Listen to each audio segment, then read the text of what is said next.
Nah, jadi teman-teman, di mata kuliah sistem operasi ini, entah di mata kuliah apa ya, saya lupa ya dulu itu, apa algoritma, apa struktur data ya, atau apa itu, apa struktur organisasi komputer kalau nggak salah ya.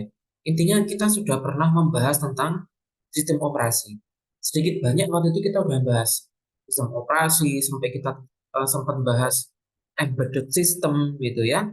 Nah, memang untuk teman-teman RPL, mata kuliah sistem operasi itu di beberapa kampus ada, di beberapa kampus tidak ada.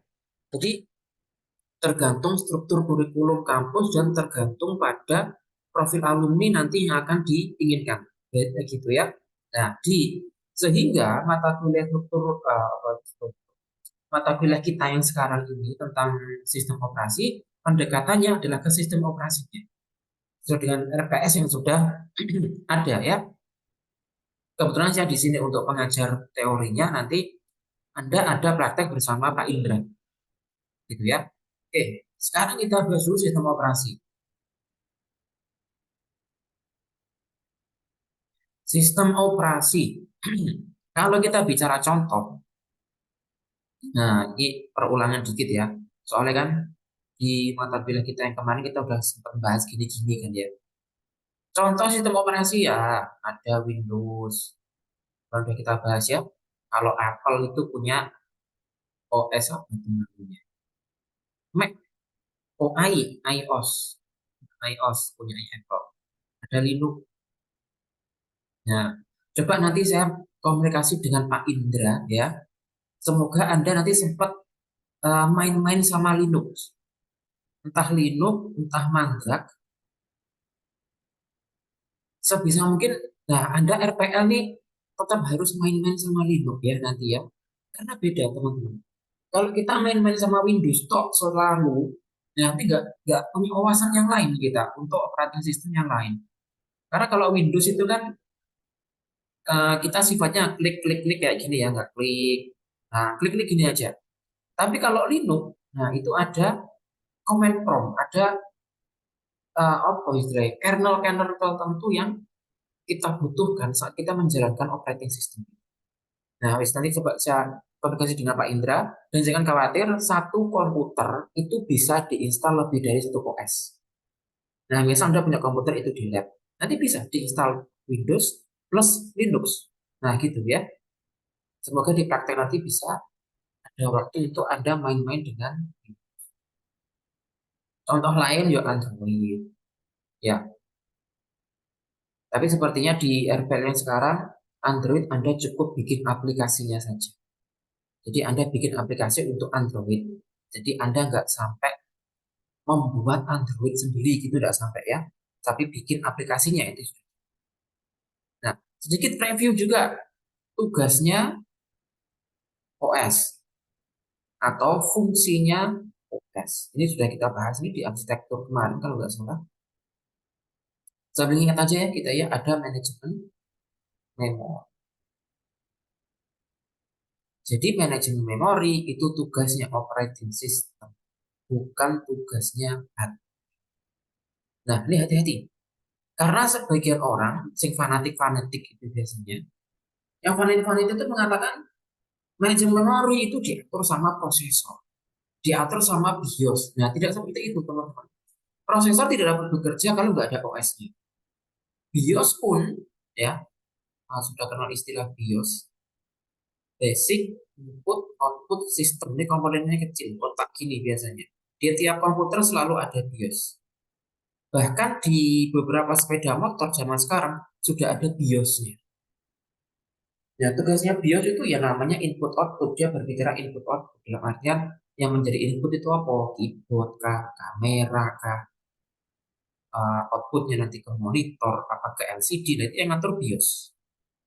Kalau di sepeda motor Anda ada jamnya, entah PCX, entah NMAX, zaman sekarang sepeda motor yang mahal-mahal itu kan di sepeda motornya ada jam ya. Meskipun motornya mati kan jamnya tetap hidup. Nah, di situ ada BIOS, gitu. Jadi yang menampilkan jam sesuai dengan waktu itu BIOS. Manajemen memori, kembali lagi, itu adalah tugasnya operating system. Nah, sambil diingat lagi, Nanti memorinya apakah masuk ke cache, apakah nanti masuk ke primary storage ya. Kita kemarin sempat bicara primary storage itu ada hard disk, ada SSD, gantung komputernya pakai apa. Apakah nanti masuk ke RAM atau dia masuk ke ROM.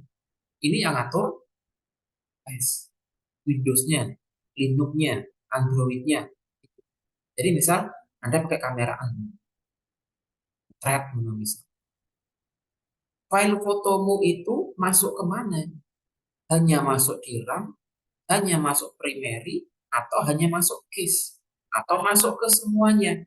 Nah, itu yang ngatur operating system. Coba misalkan Anda amatin, saat Anda menggunakan kamera Android itu hanya kamera saja, cekrek, atau Anda buka WhatsApp baru pakai kameranya. Nah, itu beda. Dalam artian, dia masuk ke storage yang mana, itu beda. Itu yang ngatur si Android-nya, atau si OS-nya, operating system. Ingat ya teman-teman, yang ngatur bukan hard disk-nya, bukan hardware-nya. Jadi nggak ada cerita hard disk itu minta, oh foto ini simpan saja ke saya, itu enggak ada. Case memory, misalnya saya nulis kayak gini, oh itu cukup tulisan saja, simpan di case saja cukup. Nah, case nggak bisa minta kayak gitu. Tapi yang mengalokasikan adalah si OS. Nah, jadi suatu software, kapan dia dikatakan OS, kapan dia dikatakan aplikasi, salah satunya dari sini. Dia bisa nggak memanajemen memori? Kalau dia sudah punya kemampuan memanajemen memori, ya, oke, sudah bisa kita katakan dia sebagai operating system. Tapi kalau dia nggak bisa memanajemen memori, ya belum operating system, mungkin dia hanya berupa aplikasi saja. Kayak dulu HP-mu mungkin pernah Anda pakai HP Java. Zaman sebelum Android populer ya, ada HP Java. Etots, Kitots, Nexian, nah gitu-gitu mereknya. Itu Java di situ. Dia sudah bisa memanajemen memori, ya sudah kita katakan itu sebagai sebuah OS. Meskipun hanya Java. Nyatanya dia mampu memanajemen memori. Nah, di situ intinya di situ. Kemudian saya kenalkan Anda dengan penjadwalan proses. Penjadwalan proses. Jadi sebuah proses, teman-teman, itu perlu dijadwal. Misal, kita berikan perintah ke komputer 2 tambah 2, 2 kali 3, 4 dibagi 2 gitu misal. 2 dikali 1,5. Ini dijadwal oleh komputer. Mana yang akan diproses lebih dulu. Nanti di sini ada perintah open kamera. Terus Anda ada perintah lagi play musik. Nah, berbagai perintah yang kita berikan ini oleh komputer dijawab. Mana perintah yang perlu didulukan? Atau mana perintah yang merupakan prioritas? Nah, itu tugasnya si OS. Dan ini sepersekian detik ya, bukan per detik, jadi per milisecond biasanya. Jadi sangat cepat. Makanya prosesor itu kan kecepatannya gigahertz. Nah, kecepatan prosesor yang sekian ini salah satunya untuk memenuhi kebutuhan dari perintah yang diberikan sama OS. Penjadwalan proses ini satuannya per milisecond. Milisecond atau per milidetik. Jauh lebih cepat dari 1 detik. Karena perintahnya berjalan di milisecond sehingga hardware prosesor pun juga kecepatannya harus tinggi. RAM kecepatannya juga harus tinggi. Storage, hard disk SSD kecepatannya juga harus tinggi. Agar proses ini semua mampu terselesaikan dengan cepat dan dengan.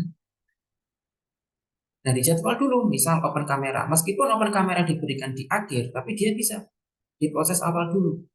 Karena prosesnya panjang dan lama. Nah, ini prosesnya cepat di akhir.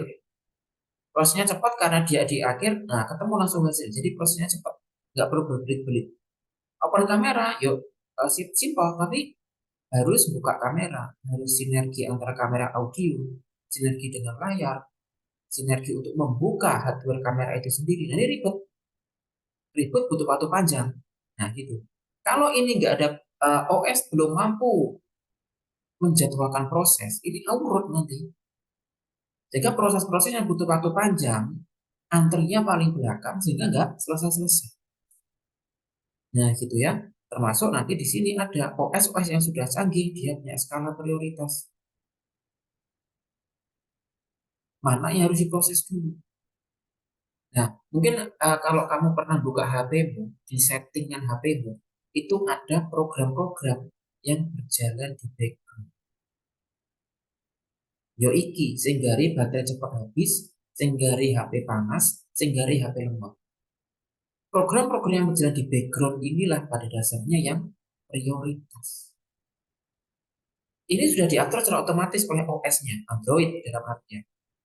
Tapi kita sebagai user juga tetap bisa manual. Makanya saya di HP pun program background ini cuma tak kasih WA sama presensi dosen.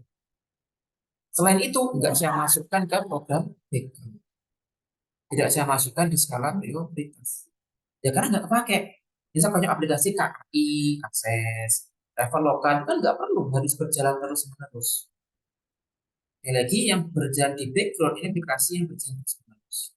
Dan ini adalah salah satu triknya, salah satu caranya OS agar penjadwalan itu lebih gampang. Nah, gitu. Kemudian yang ketiga, fungsinya OS itu adalah untuk manajemen. Beda ya, manajemen berkas. Kalau yang awal tadi manajemen penyimpanan atau manajemen memori. Kalau manajemen berkas ini urusnya sama tulis, edit, hapus. Jadi saat kita ngetik, gitu ya, yang menulis itu OS. Jadi dari keyboard yang Anda tekan, itu keyboard hanya mengirimkan namanya kode ASCII. Ini isinya coding digital. Jadi misal kita ketik A. Nah, ini kode ASCII-nya misal 10111000 gitu. Misalkan kita ketik A kecil. A kecil sama A, kode digitalnya udah beda. Nah, misal gini. Ini disebut dengan kode ASCII. Kode ASCII ini diterjemahkan oleh OS menjadi huruf A, huruf A besar. Jadi tugasnya dalam urusan manajemen. Kemudian baru yang keempat adalah manajemen perangkat.